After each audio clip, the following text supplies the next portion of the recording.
अखण्डमण्डलाकारं व्याप्तं येन चराचरं तत्पदं दर्शितं येन तस्मै श्रीगुरवे नमः।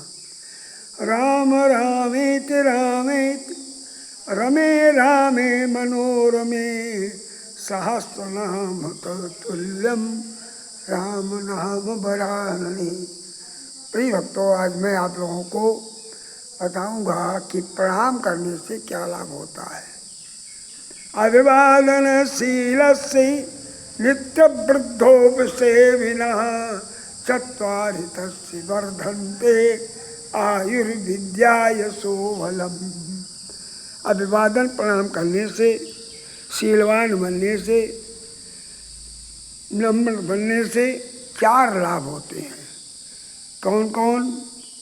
नित्य वृद्धोपसेविना, बूढ़ों की सेवा करने से आयु बढ़ती है, विद्या बढ़ती है, यश बढ़ता है और बल बढ़ता है।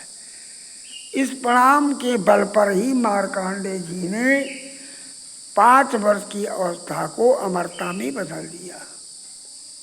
श्री राम मैं सब जग जानी, करहूँ प्रणाम जोर जोग पानी। प्रणाम करने का विधान है कि पाए पाए कहे पाए गोसाई, भूतल परे लकुट की नहाई। परे भूमि नहीं उठा कर उठाए, बल करि कृपा सिंधु हुरलाए। अभिवादन करने से, अभिवादन का नियम है चरणों में मत्था लगना चाहिए। जब तक मत्था नहीं लगेगा तब तक चुंबकीय शक्ति प्राप्त नहीं होगी, आकर्षण तभी प्राप्त होगा। सामने वाले का बल, उसकी ऊर्जा, उसका ज्ञान तभी हमें प्रवेश करेगा जब आपका मत्था उसके चरणों में लगाओ। अभिवादन करने से उसका विद्युतीकरण हो जाता है, जिसको हम तेजस्वी मानते हैं, ज्ञानवान मानते हैं, धर्मवान मानते हैं, उसकी शक्ति हमारे में प्राप्त होती है। प्रणाम करना सीखो। प्रणाम करके मार्कंडेय जी ने अमरता प्राप्त किया। बहुत से शिष्यों ने अपने गुरु से हर प्रकार की शक्ति, ऊर्जा, विद्या, ज्ञान प्राप्त किया।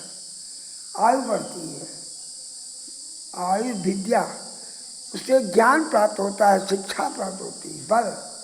जिसको प्रणाम करोगे वो आपका आनंद प्रेमी हो जाएगा, उसका बल तुम्हारे काम आएगा। यश, आपका यश होगा। आप कितने धर्मात्मा हैं, कितने श्रेष्ठ हैं, अपने बड़े बूढ़ों को प्रणाम करते हैं, उनकी आज्ञा मानते हैं। इसलिए प्रिय भक्तों, मुझ वनवासी का आपसे बारंबार निवेदन है, आप भी प्रणाम करना सीखें। प्रणाम में वो शक्ति है जो प्रहार में नहीं है। प्रणाम में वो शक्ति है जो प्रहार में नहीं है। प्रहार करके आप किसी का दिल नहीं जीत सकते, आप उसे कुछ प्राप्त नहीं कर सकते, पर प्रणाम करने से आप में बल, ऊर्जा, शक्ति सब कुछ प्राप्त हो जाएगी।